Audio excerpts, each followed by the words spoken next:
Okay students, welcome to my YouTube channel. Students, आज हम next topic start करने जा रहे हैं arithmetic progression. What is arithmetic progression? ठीक है।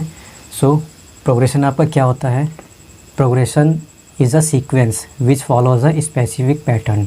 ठीक, और this progression is called arithmetic progression. आपके कई सारे टाइप्स के प्रोग्रेशंस होते हैं, जिसमें एक अर्थमेटिक प्रोग्रेशन होता है, एक ज्योमेट्रिक प्रोग्रेशन होता है। तो आज हम बात करेंगे अर्थमेटिक प्रोग्रेशन की। ठीक है, तो हम लेट कर रहे हैं एक मोस्ट कॉमन सीक्वेंस जो कि 2, 4, 6, 8, 10, 12। ठीक है, ये आपने एक सीक्वेंस लेट किया।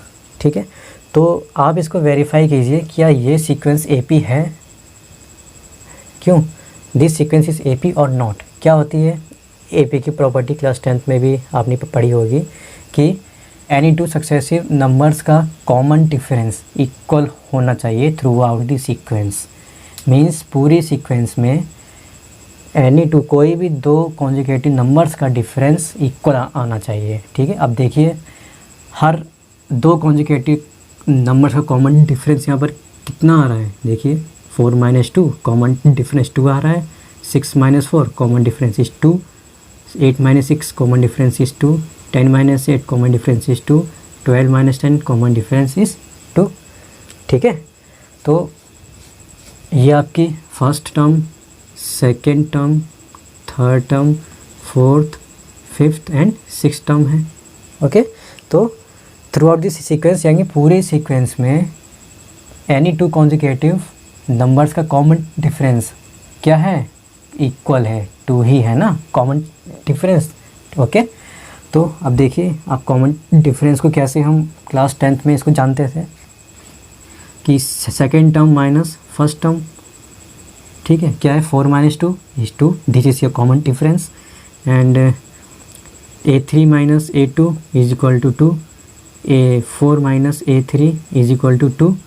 ठीक है, सो क्या हम इस कॉमन डिफरेंस को एक जनरल रिप्रेजेंटेशन दे सकते हैं? यस, बिल्कुल हम दे सकते हैं। ठीक है, तो क्या हम इसको, तो हम कॉमन डिफरेंस की क्या जनरल रिप्रेजेंटेशन दे सकते हैं? ठीक है, an+1 minus an is equal to 2, this is your common difference. ये आपकी कॉमन डिफरेंस का जनरल रिप्रेजेंटेशन है। चेक कर लीजिए कि an+1 टर्म मीन्स आगे वाली टर्म से पीछे वाली टर्म माइनस हो रही है। ठीक है, जिससे आपको कॉमन डिफरेंस क्या मिल रहा है? 2 मिल रहा है थ्रू आउट दी सीक्वेंस। ये आपका जनरल रिप्रेजेंटेशन हो गया कॉमन डिफरेंस का, general representation of common difference, जिसको हम डिनोट करते हैं स्मॉल d से। ओके, अब अगर मैं कहूँ आपसे कि इसी सीक्वेंस को आप रिवर्स कर दो। ठीक है, 12, 10, 8, 6, 4, 2, तो क्या ये सीक्वेंस भी एपी है या नहीं है? चेक कर लीजिए कैसे। This is your first term, second term, third, fourth, fifth and sixth term. ठीक है, अब देखिए थ्रू आउट द सीक्वेंस, पूरी सीक्वेंस में एनी टू कॉन्जुगेटिव नंबर्स का कॉमन डिफरेंस 2 ही आ रहा है। मीन्स इक्वल है ना सच। ठीक है, 2 आ रहा है। So this is also an AP, this is also an AP। Okay, अब देखिए इस वाले AP में जो कॉमन डिफरेंस है second term minus first term is equal to -2। ठीक है, हर दो कॉन्सिक्यूटिव टर्म्स का कॉमन डिफरेंस इक्वल है, यानी कि -2 है। ओके, सो ये दोनों ही सीक्वेंसेस आपकी क्या हैं? AP हैं, AP। ओके स्टूडेंट्स, अब बात करते हैं nth टर्म की। What is nth term of an AP? ठीक है, तो एक आपने AP यहाँ पर ली, 2, 4, 6, 8, 10, 12, 14, 16, 18 एंड 20। ये आपकी 10 टर्म्स हैं। A8 A9 एंड A10, ठीक है, ये आपकी 10 टर्म्स हैं। अब अगर मैं आपसे कहूँ, ठीक है, मैंने लास्ट की 3 टर्म्स मैंने यहाँ से डिलीट कर दी, ठीक है, अब मैं आपसे कहूँ कि A10th टर्म यानी कि इस AP की 10th टर्म आप फाइंड करो, ठीक है, तो क्या आप इसको इस पूरी सीक्वेंस में या पूरी AP में +2 करते थोड़ी ना चाहेंगे, ठीक है। अगर मान लो कि आपने +2 यहाँ पे 10th टर्म तक आपने कर भी लिया तो आपने A10 की वैल्यू यहाँ पे फाइंड कर ली। अगर क्वेश्चन ये आ जाए कि A50th टर्म फाइंड करो, तब आप इसको कैसे फाइंड करेंगे, ठीक है, यानी कि nth टर्म मीन्स n की कोई भी वैल्यू, ठीक है। तो nth टर्म फार्मूला होता है आपका एक, ठीक है, and what is nth term formula? nth term formula of an AP,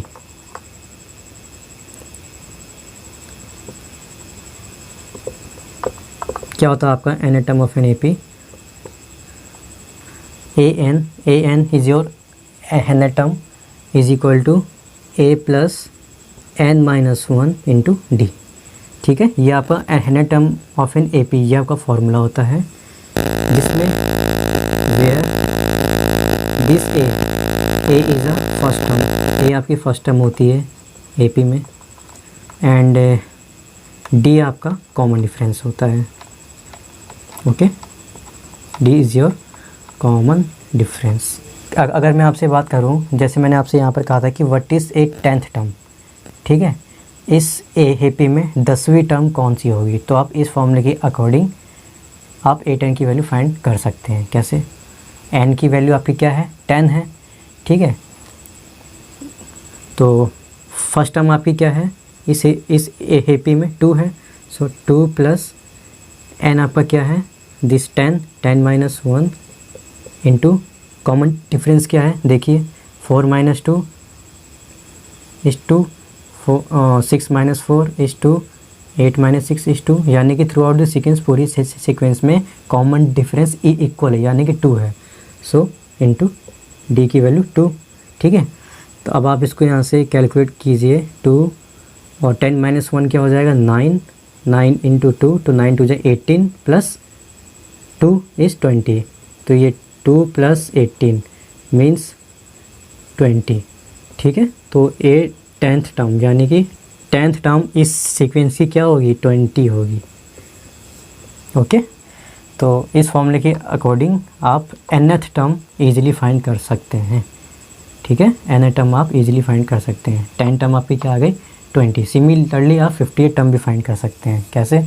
n की वैल्यू 50 आप पुट कर दीजिए, ठीक है। फर्स्ट टर्म आपकी क्या है, AP में 2 प्लस 50 माइनस 1, कॉमन डिफरेंस आपका 2 है, सो 2 प्लस 50 माइनस 1 इज़ 49 इंटू 2, तो 49 into 2 what is 98 plus 2 is 100, so 50th term इस AP में आपकी क्या होगी, 100 होगी, okay, note it down. Students, अब हम बात करेंगे इस nth ऑफ एन AP, ठीक है, ये फॉर्मूला कहाँ से डेराइव होके आया है। कॉन्सेप्ट आपको हर चीज़ का मालूम होना चाहिए, ठीक है। सो कोई भी आपका AP है, ठीक है, आप AP ले लीजिए 2 4 6 8 10 12 14 16 18 एंड 20। तो अब आप स्टार्टिंग के 4 टर्म से ही ये फॉर्मूला आप डिराइव कर सकते हैं, ठीक है, आगे के टर्म्स की ज़रूरत है नहीं, ठीक है। तो देखिए, ये आपकी A1 term first term, this is second term, this is third term, this is fourth term and this is 5 term, ठीक है। सो फर्स्ट टर्म आपकी क्या है, 2 है, ओके।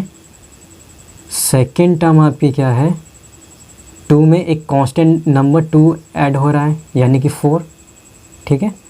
थर्ड टर्म आपकी क्या है, 2 प्लस 2 प्लस 2, ठीक है। क्या हो रहा है कि एक कांस्टेंट नंबर ऐड होता जा रहा है हर आपकी टर्म में, यानी कि हर एक टर्म में, हर एक अगली टर्म में एक कांस्टेंट नंबर आपका ऐड होता जा रहा है। सिमिलरली अगर आप देखें, फोर्थ टर्म आपकी क्या है, 2 plus 2 plus 2 plus 2, okay.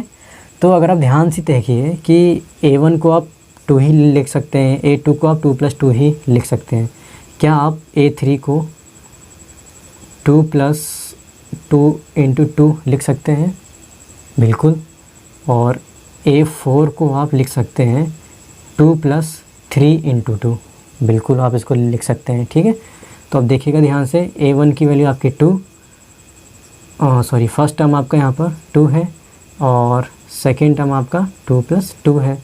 Okay, अब देखिए यही आपकी nth टर्म तक जाएगी।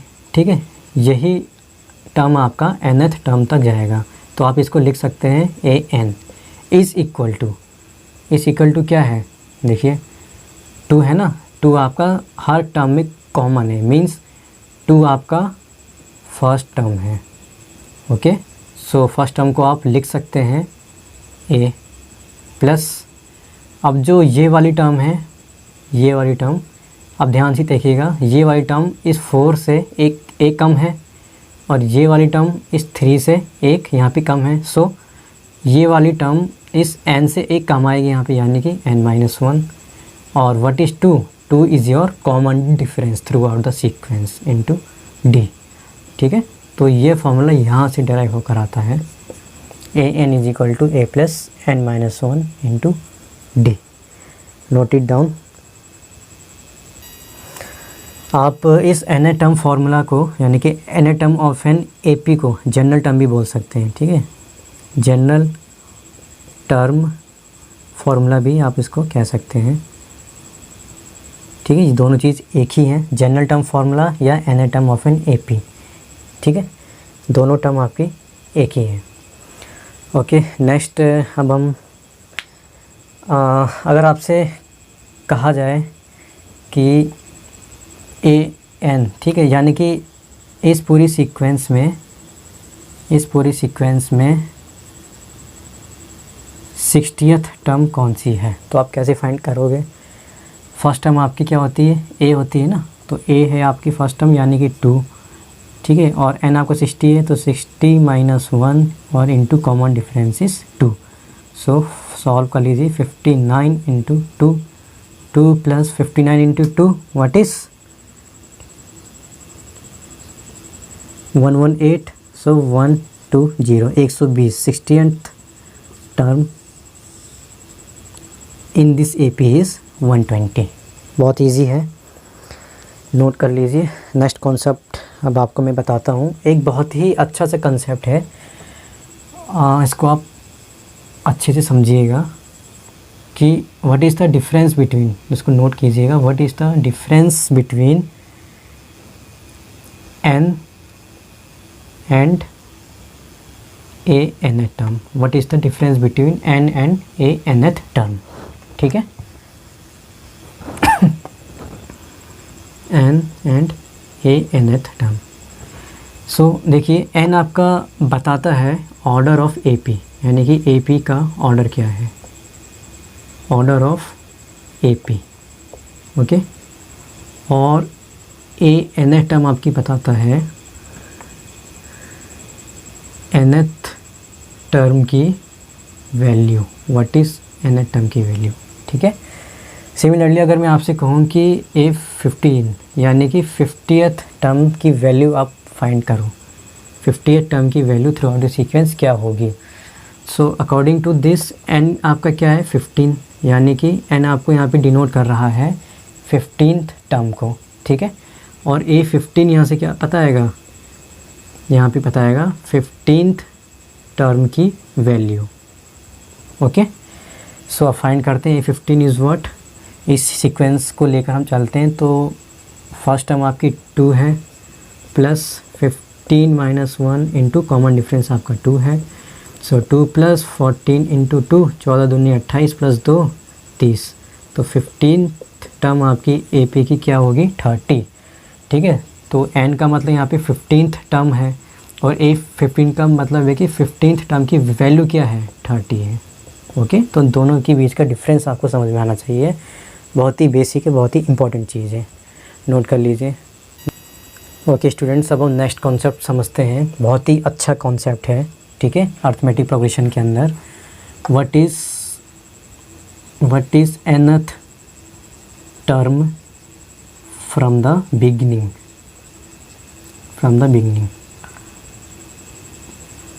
मीन्स किसी भी एपी में अगर आप बिगिनिंग से स्टार्ट करो, यानी कि आप शुरुआत से स्टार्ट करो, ठीक है, तब उसमें nth टर्म क्या होगी ये आपको बताना है, ठीक है। सो इसमें आपका जनरल टर्म फार्मूला ही एप्लीकेबल होगा nth term from the beginning में। इसको आप nth टर्म ऑफ एपी भी कहते हैं। क्या होता है formula? an is equal to a plus n minus 1 into D. Okay, अब एपी आपके पास है यहाँ पर देखिएगा 2, 4, 6, 8, 10, 12, 14, 16, 18, 20। ओके, तो this is your AP 28 and 30 see, ठीक है। तो see students, this is your AP, ठीक है। ये आपकी क्या है? ये आपका फाइनाइट एपी है। ओके, तो ये आपका फाइनाइट एपी है। क्यों? क्योंकि इसमें countable number of the terms हैं, ठीक है। इसमें आपके countable number of the terms है, यानी कि total number of the terms आप यहाँ पे काउंट करके बता सकते हैं, ठीक है। तो अब अगर आपसे कहा जाए कि इस एपी में 17th टर्म आप फाइंड करो, what is 17th term from the beginning. Okay, अगर आपसे कहा जाए कि 17th term from the beginning find करो, 17th term from the beginning, तो 17th term from the beginning क्या हो जाएगा? A17 विच इज़ ए आपका क्या है? फर्स्ट टर्म 2 है, 2 है आपका फर्स्ट टर्म। ओके, सो 2 प्लस 17 माइनस 1, कॉमन डिफरेंस आपका 2 है।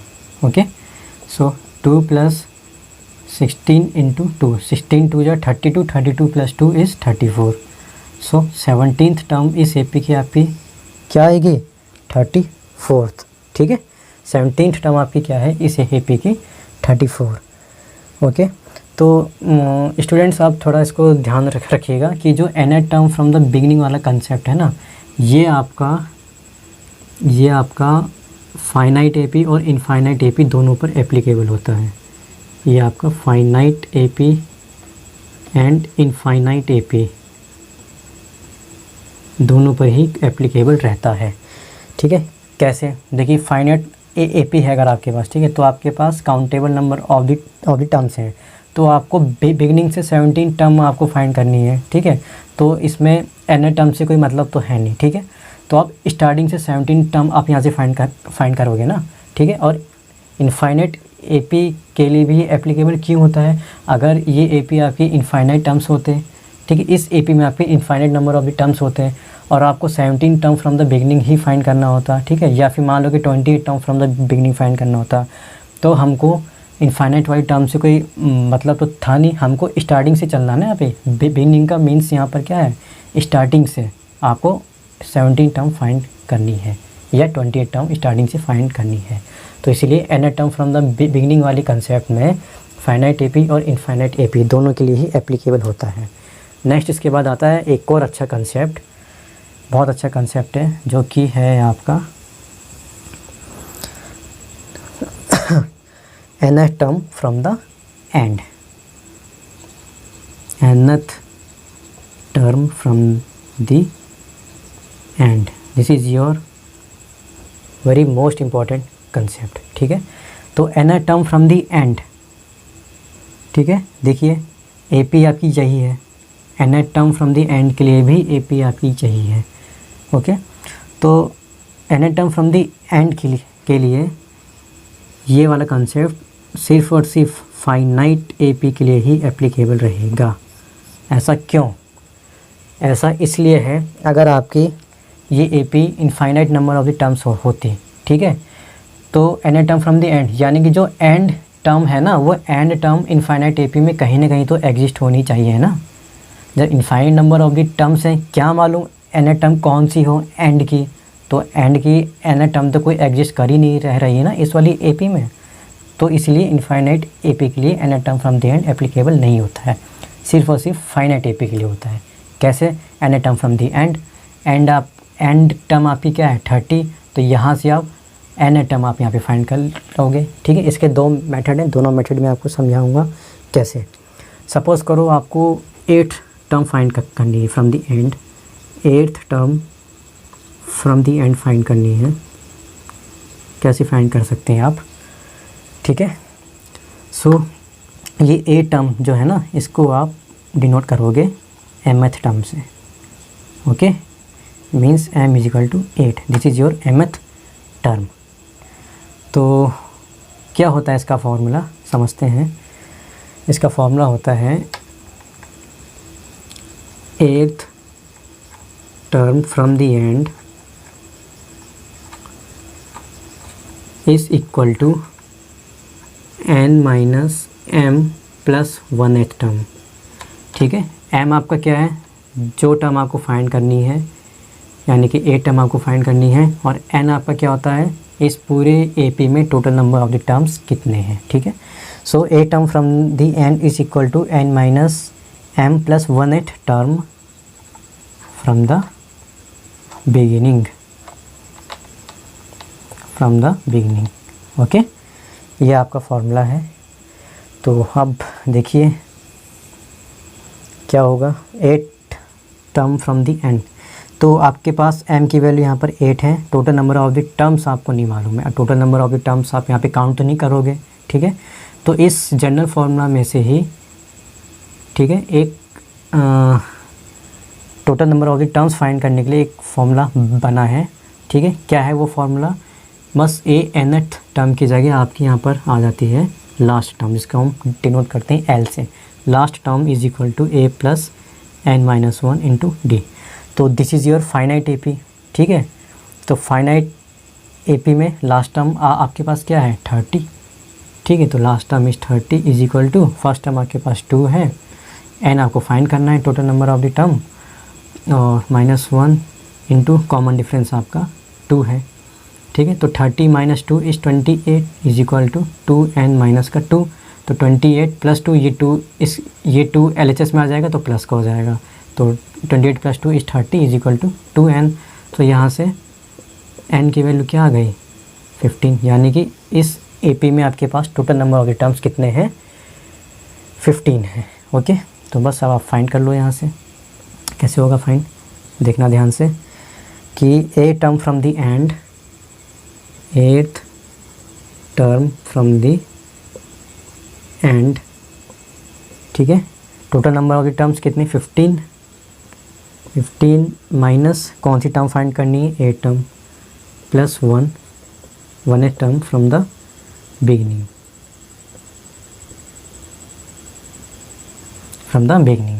सो 15 प्लस 1 इज़ 16, और 16 माइनस 8, 15 प्लस 1 इज़ 16, और 16 minus 8 is 8। So 8th term from the end is equal to 8th term from the beginning आपको फाइंड करनी है, ओके। सो अब 8 टर्म फ्रॉम द बिगिनिंग आपकी क्या होगी, कौन सी टर्म होगी, A8 टर्म होगी। सो A8 टर्म कैसे फाइंड कर लोगे आप, कैसे, फर्स्ट टर्म आपकी क्या होगी, 2 प्लस 8 माइनस 1 इंटू 2, ये आपका कॉमन डिफरेंस हो गया। सो 2 प्लस 8 माइनस 1 इज़ 7 इंटू 2, तो 7 2 जा 14, 14 प्लस 2 इज़ व्हाट, 16। तो 8th टर्म आपकी, ठीक है, यानी कि 8 term from the and, 8th term from the and आपका इक्वल होगा 8 टर्म फ्रॉम द बिगनिंग के, ठीक है। So 8 term from the beginning आपकी क्या होगी, 8 टर्म, तो A8 आपका क्या आ गया, 16, ठीक है। और आप चेक कर लीजिए, एंड से 8 टर्म आपकी क्या है, 16 है, देखिए 1 2 3 4 5 6 7 8, तो एंड से 16th टर्म आपकी क्या आ गई, यहाँ से 16 आ गई, ठीक है। तो ये तो आपका फर्स्ट मेथड था, this is your first method to find out n term from the end, ठीक है। तो 8 term from the end is equal to 8 term from the beginning, तो आपको फाइंड करना है 8 term from the beginning which is 8 term. So using this general formula of the AP, so 8 term आपकी क्या आ गई, 16, तो एंड से 8th टर्म आपकी क्या है, 16। तो फर्स्ट मेथड आपका ये था, मैं आपको सेकंड मेथड भी समझा देता हूँ। ओके स्टूडेंट्स, अब हम n term from the end को हम सेकंड मेथड से सॉल्व करते हैं। What is second method? What is second method? ठीक है, तो सेकंड मेथड से आपको सॉल्व करना है eighth term from the and. ठीक है, अब इसके लिए आपको क्या करना है कि इस पूरी एपी को यहाँ से ना देखने के बजाय आपको एंड से देखना है। ठीक है, तो एंड से आप इस पूरी एपी को देखेंगे तो फर्स्ट टर्म आपकी 30 होगी, सेकंड टर्म आपकी 28 होगी, थर्ड टर्म आपकी 26 होगी। ठीक है, तो फर्स्ट टर्म यहाँ से क्या निकल कर आ रही है? 30। ओके, कॉमन डिफरेंस क्या आ रहा है यहाँ से निकल कर? 28 माइनस 30 is what? -2। So according to general term formula eight term आपको फाइंड करना है from the end. So a plus n minus 1 into D. First term आपकी 30 है, एन आपका 8 है, तो 8 माइनस 1 इंटू -2 आपको कॉमन डिफरेंस है, तो 30 प्लस 7 इंटू -2, तो 30 माइनस 14, 30 माइनस 14। सो एट्थ टर्म आपकी क्या आ रही है? यानी कि एट टर्म आपकी 16 आ रही है एपी में। इस वाली एपी में eight term from the end क्या आ रही है? 16। देखिए 1 2 3 4 5 6 7 8 टर्म आपकी क्या आ रही है? 16। तो दोनों मेथड से आप कर सकते हैं जिससे आपको इजी लगे। फर्स्ट मेथड भी अच्छा है, सेकंड मेथड भी अच्छा है। ओके, नोट कर लीजिए स्टूडेंट्स। ओके स्टूडेंट्स, अब हम नेक्स्ट टॉपिक पढ़ते हैं, properties of arithmetic progression. Properties क्या होती हैं अर्थमेटिक प्रोग्रेशन की? ठीक है, तो आपके पास एक एपी है। ठीक है, यह आपकी पूरी एपी है, दिस इज़ फाइनाइट एपी। ठीक है, तो अगर इस एपी के हर एक टर्म में अगर आप एक कांस्टेंट नंबर ऐड कर दो, ठीक है, एक कांस्टेंट नंबर ऐड कर दो, तो इसका जो रिजल्टिंग सीक्वेंस मिलेगा ये आपका एपी ही मिलेगा। मीन्स इसका रिजल्टिंग सीक्वेंस क्या आएगा? 4 6 8 10 12 14 16 18 20 22। ठीक है, कहने का मतलब ये है कि if a constant number is added to each term of an AP the resulting sequence is also an AP. तो उसका जो रिजल्टिंग सीक्वेंस मिलेगा ये आपका एपी में ही मिलेगा। ठीक है, तो ये आपकी फर्स्ट आपकी प्रॉपर्टी थी। तो अब सेकंड प्रॉपर्टी की बात करें। ठीक है, सेकंड प्रॉपर्टी भी कुछ नहीं है। सपोज़ करो आपकी सेम एपी है, तो अब आपने क्या किया? If a constant number is subtracted from each term of an AP the resulting sequence is also an AP. अगर आपने हर एक एपी के हर एक टर्म में एक आपने कांस्टेंट नंबर से सब्ट्रैक्ट किया, ओके, कांस्टेंट नंबर से अगर आपने सब्ट्रैक्ट किया पूरी एपी में हर एक टर्म में एक कांस्टेंट नंबर से सब्ट्रैक्ट किया, मीन्स इसका जो रिजल्टिंग सीक्वेंस मिलेगा वो भी आपका एपी ही होगा। ठीक है, 1 3 5 7 9 11 13 15 17 and 19 this is also an AP. ठीक है, so this is your second property. अब थर्ड प्रॉपर्टी की बात करें। थर्ड प्रॉपर्टी क्या कहता है? If each term of an AP is multiplied by a constant number the resulting sequence is also an AP. Okay, अगर पूरे एपी में हर एक टर्म को किसी कांस्टेंट नंबर से मल्टीप्लाई हम करते हैं तो जो रिजल्टिंग सीक्वेंस हमको मिलेगा वो भी आपका एपी में ही होगा। 2 4 6 8 10 12 14 16 18 and 20 this is also an AP. अब बात करते हैं third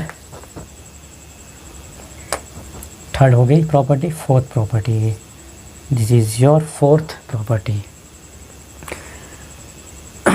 your fourth property is if each term of an AP is divided by non zero constant the resulting sequence is also an AP. ठीक है, अगर पूरी एपी को अगर आपने पूरी एपी में हर एक टर्म को किसी नॉन जीरो कांस्टेंट नंबर से आपने मल्टीप्लाई किया तो जो आपको रिजल्टिंग सीक्वेंस मिलेगा वो आपका एपी में ही होगा।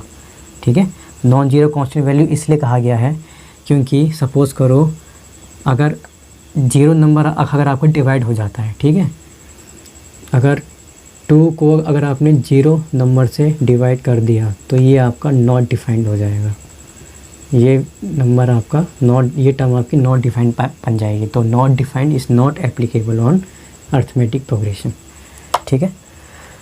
तो आपने पूरी एपी के हर एक टर्म में एक कांस्टेंट नंबर से डिवाइड किया, तो जो रिजल्टिंग सीक्वेंस मिलेगा वो आपका एपी में ही मिलेगा।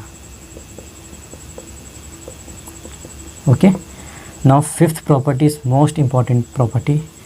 ये आपकी एपी है 2 4 6 8 10 12 14 16 18 एंड 20, ठीक है। उसको आप ध्यान से समझिएगा कि स्टार्टिंग से दूसरा नंबर एंड एंड से दूसरा नंबर मीन्स 4 + 18 ये इक्वल होगा स्टार्टिंग से तीसरा नंबर और एंड से तीसरा नंबर मीन्स 6 + 16 के। ओके, ये आपका इक्वल होगा स्टार्टिंग से फोर्थ नंबर एंड एंड से फोर्थ नंबर, यानी कि 8 + 14 के इक्वल होगा। और ये आपकी सीक्वेंस चलता रहेगा अप टू कहाँ तक, जब तक first term and last term का सम इक्वल ना आ जाए। Okay, this is your fifth property. Okay, note it down. Now एक फॉर्मूला और हम डिस्कस करते हैं जो कि आपने क्लास 10th में भी इसको अच्छे से पढ़ा हुआ है, ठीक है। Sum to n terms of AP, ठीक है। ये फॉर्मूला है आपका sum to n terms of AP, ठीक है। क्या होता है सम एन टर्म्स का, ठीक है। ये आपका एप्लीकेबल होता है फाइनाइट एपी के लिए। ओके, देखते हैं। इसको आप डिनोट करते हैं sum to n terms of AP को एस एन से, ठीक है। सो इसका फॉर्मूला होता है n/2 multiplied by 2a + n-1 into D. ये आपने क्लास 10th में भी पढ़ रखा है ये वाला फार्मूला, ठीक है। अब इसको और हम थोड़ा सा स्प्लिट करते हैं। n = n/2, इस 2a को आप लिख सकते हैं a + n-1 इंटू डी, ठीक है। सो Sn = n/2 और ये a + n-1 d क्या आपका बन जाएगा a + n-1 इंटू डी। अब देखिए आपके पास फाइनाइट एपी है ना, तो ये फाइनाइट एपी के लिए एप्लीकेबल होता है, ठीक है। फाइनाइट एपी मतलब जिसमें number of the terms countable हो, मींस जिसमें आपकी number of the terms countable, यानी कि आपको पता हो कि total number of the terms आपके पास कितने हैं, ठीक है। मान लो कि total number of the terms आपके पास यहाँ पे 6 हैं, मींस आपको लास्ट टर्म मालूम है ना, ठीक है। तो ये आपका a + n-1 d ये इक्वल होगा लास्ट टर्म के। ओके, तो a + n-1 इंटू डी ये आपका इक्वल होगा लास्ट टर्म के। सो ब्रैकेट में a + l, a आपका फर्स्ट टर्म और प्लस ये आपका last term, because this is your finite AP. Finite AP में आपको number of the terms countable होते हैं, मालूम होते हैं, ठीक है। तो इसलिए हम इसको लास्ट टर्म लेके चलते हैं फाइनाइट एपी में। ओके, एल आपका last term of an finite AP in a last term in a finite AP। Okay,